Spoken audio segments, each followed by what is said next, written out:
In Andhra Pradesh, spiritual leader and founder of the Art of Living Foundation, Sri Ravi Shankar, visited the Tirupati Balaji temple.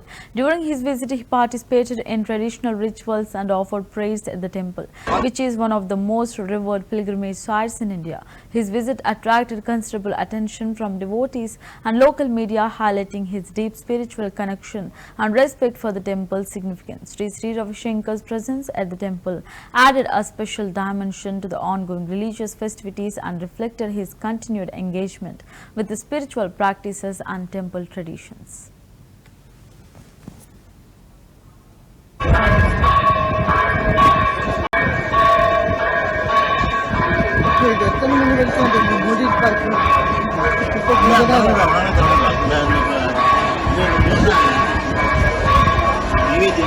మాట్లాడతాను voice voice అండి అడుగుదాం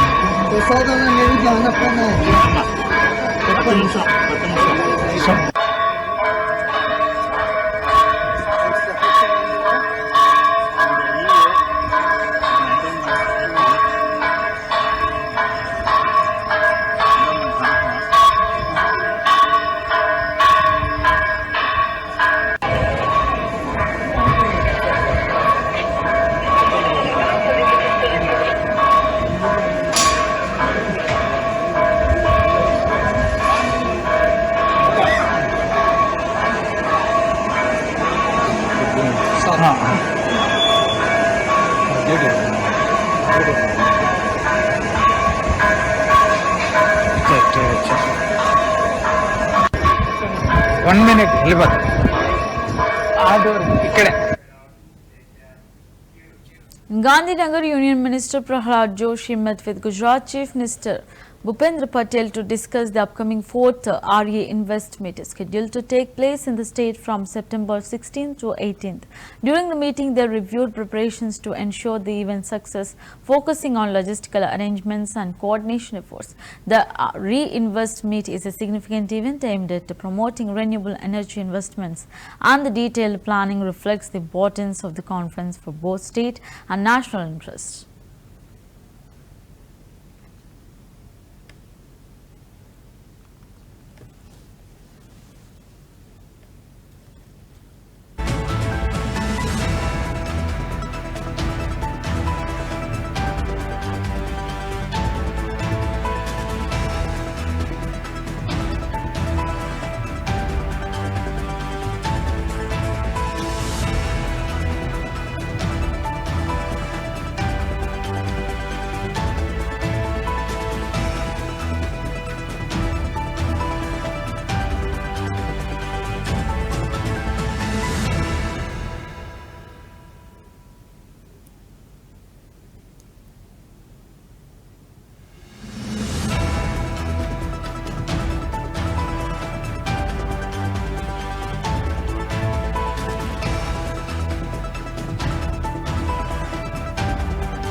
Assam Chief Minister Himant Biswa Sharma, who also serves as the BJP co-in-charge for Jharkhand, recently met with the family of a candidate who tragically died while undergoing the physical efficiency test for the Jharkhand Excise Constable recruitment exam. Sharma described the incident as unfortunate, revealing that the candidate was admitted to the hospital and placed on oxygen support. However, there are allegations from the candidate's sister that the oxygen cylinder was empty. Sharma emphasized that the true circumstances will only be clarified after a thorough investigation. He also urged Jharkhand Chief Minister Hemant Soren to offer a job to the victim's elder brother as a gesture of support. से भी कुछ दबाव डाल के देखता हूँ, कुछ हो गया तो हो गया, उनका नौकरी हो गया। ये जो बात बोल रहे हैं तो बहुत बड़ा बात बोल रहे हैं, ऑक्सीजन ही नहीं था, वो भी देखिए। सबसे पहले ये जो घटना हुए है ये बहुत ही मार्मिक है और बहुत ही दुखदायक है। बेटा पुलिस का या एक्साइज डिपार्टमेंट का कांस्टेबल बनने गया था, लेकिन उनका मृत शरीर ही घर में लौट के आया। बहन ने जो बताया पहला तो उनका बीमार हुआ, फिर हॉस्पिटल में गया, हॉस्पिटल में ऑक्सीजन आया, लेकिन लोगों का मन में यह संदेह है कि ऑक्सीजन सिलेंडर में ऑक्सीजन था ही नहीं। लेकिन हकीकत क्या है वो तो कोई जांच होगा तभी पता चलेगा। लेकिन एक बात आप देखिए कि ये फुटबॉल प्लेयर भी थे, यहाँ में वो दौड़ भी रहा था, कभी उनका कुछ बीमार नहीं हुए। वहाँ जाके क्या हुआ, कैसे हुआ, ये पूरा बात एक जांच भी होना चाहिए और पूरा समस्त जो घटना है उनको जनता का सामने सरकार को लाना चाहिए। फिर मैं बहुत ज़्यादा राजनीति नहीं करना चाहता हूँ। मेरा 2 रिक्वेस्ट है जेएमएम कांग्रेस सरकार से कि घर में जो बेटा अभी बसा, बड़ा उनका भाई है पवन लिंडा, उनको एक नौकरी दे दीजिए, तब कम से कम ये जो गरीब घर है वो चल पाएगा। हमारा बीजेपी से जो कुछ मदद संभव है हमने किया हो, लेकिन सरकार तो हमारा नहीं है।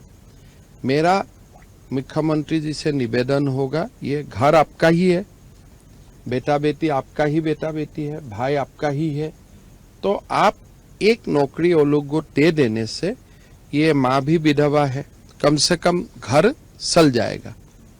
अगर आप नहीं देते हैं, भगवान हमारा सरकार लाते तो हमको देना पड़ेगा, और नहीं भी होगा तो मैं से भी कुछ दबाव डाल के देखता हूँ, कुछ हो गया तो हो गया, उनका नौकरी हो गया। ये जो बात बोल रहे हैं तो बहुत बड़ा बात बोल रहे हैं, ऑक्सीजन ही नहीं था वो भी। देखिए सबसे पहले ये जो घटना हुए है ये बहुत ही मार्मिक है और बहुत ही दुखदायक है। बेटा पुलिस का या एक्साइज डिपार्टमेंट का कांस्टेबल बनने गया था, लेकिन उनका मृत शरीर ही घर में लौट के आया। बहन ने जो बताया, पहला तो उनका बीमार हुआ, फिर हॉस्पिटल में गया, हॉस्पिटल में ऑक्सीजन आया, लेकिन लोगों का मन में यह संदेह है कि ऑक्सीजन सिलेंडर में ऑक्सीजन था ही नहीं। लेकिन हकीकत क्या है वो तो कोई जांच होगा तभी पता चलेगा। लेकिन एक बात आप देखिए कि ये फुटबॉल प्लेयर भी थे, यहाँ में वो दौड़ भी रहा था, कभी उनका कुछ बीमार नहीं हुए। वहाँ जाके क्या हुआ, कैसे हुआ, ये पूरा बात एक जांच भी होना चाहिए और पूरा समस्त जो घटना है उनको जनता का सामने सरकार को लाना चाहिए। फिर मैं बहुत ज़्यादा राजनीति नहीं करना चाहता हूँ। मेरा 2 रिक्वेस्ट है जेएमएम कांग्रेस सरकार से कि घर में जो बेटा अभी बसा, बड़ा उनका भाई है पवन लिंडा, उनको एक नौकरी दे दीजिए, तब कम से कम ये जो गरीब घर है वो चल पाएगा। हमारा बीजेपी से जो कुछ मदद संभव है हमने किया हो, लेकिन सरकार तो हमारा नहीं है। मेरा मुख्यमंत्री जी से निवेदन होगा, ये घर आपका ही है, बेटा बेटी आपका ही बेटा बेटी है, भाई आपका ही है, तो आप एक नौकरी वो लोग को दे देने से, ये माँ भी विधवा है, कम से कम घर चल जाएगा। अगर आप नहीं देते हैं, भगवान हमारा सरकार लाते तो हमको देना पड़ेगा, और नहीं भी होगा तो मैं से भी कुछ दबाव डाल के देखता हूँ, कुछ हो गया तो हो गया, उनका नौकरी हो गया। ये जो बात बोल रहे हैं तो बहुत बड़ा बात बोल रहे हैं, ऑक्सीजन ही नहीं था वो भी। देखिए सबसे पहले ये जो घटना हुए है ये बहुत ही मार्मिक है और बहुत ही दुखदायक है। बेटा पुलिस का या एक्साइज डिपार्टमेंट का कांस्टेबल बनने गया था, लेकिन उनका मृत शरीर ही घर में लौट के आया। बहन ने जो बताया, पहला तो उनका बीमार हुआ, फिर हॉस्पिटल में गया, हॉस्पिटल में ऑक्सीजन आया, लेकिन लोगों का मन में